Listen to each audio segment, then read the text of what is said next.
V okviru druge faze SRIP Mat Proja smo znotraj mnogih aktivnosti, med drugim na področju človeških virov, izdelali model kompetenc za metodologijo in materiale za to področje. In znotraj tega modela smo obiskali, priprave tega modela smo obiskali mnoga podjetja, uskladili te kompetence in jih prilagodili za uporabo v neposredni industriji. Prav gotovo pa kot profesor na univerzi lahko zagotavljam, da te kompetence bodo vgrajene v študijske programe, nove študijske programe, ki jih v naslednjih letih prenavljamo. SRIP Mat Pro predstavlja povezavo mnogih partnerjev, tako industrijskih, kot tistih, ki se ukvarjamo z znanstveno-raziskovalnim in pedagoškim delom. Zato so te kompetence pomembne za vse nas.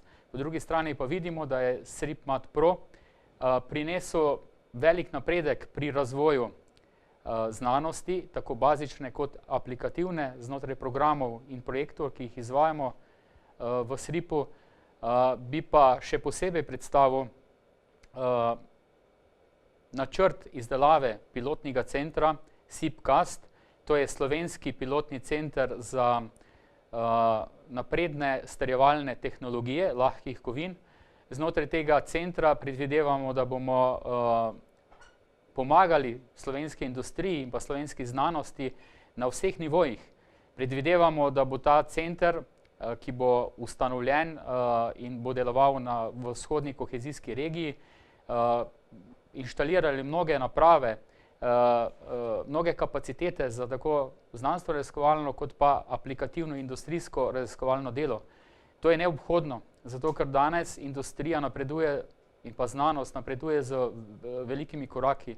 In tak center, ki bo dejansko prenašal znanje iz inštitucij znanja, iz laboratorijev inštitucij znanja na industrijski nivo, neobhodno zato, da bi naša industrija lahko ostala v stiku z napredno svetovno industrijo na področju lahkih kovin.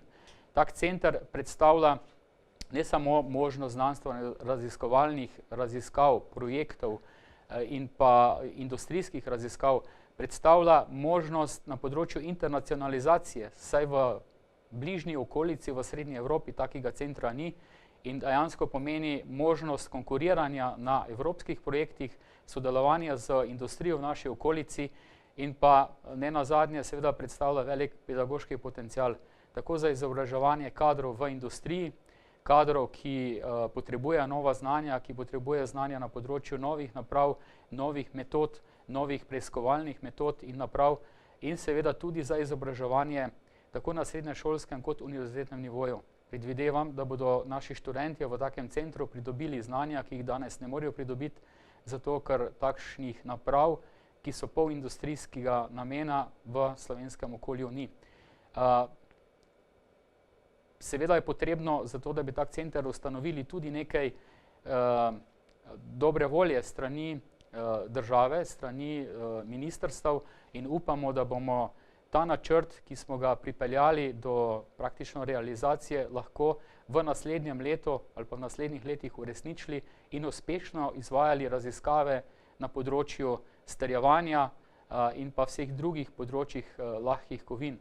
Namreč področje razvoja aluminija, proizvodnje aluminijskih polproizvodov, študije na znanstvenem in pa aplikativnem nivoju aluminijevih zlitin in pa drugih lahkih kovin predstavlja neprecenljivo vrednost. Slovenija na tem področju predstavlja velik potencial že ta trenutek in želimo ta potencial ohraniti in ga razviti, zato da bomo konkurenčni in da bomo lahko dejansko v svetu predstavljali velik inovativni, tehnološki in pa znanstveni potencial za razvoj materialov, tehnologij in pa seveda novih izdelkov z visoko dodano vrednostjo.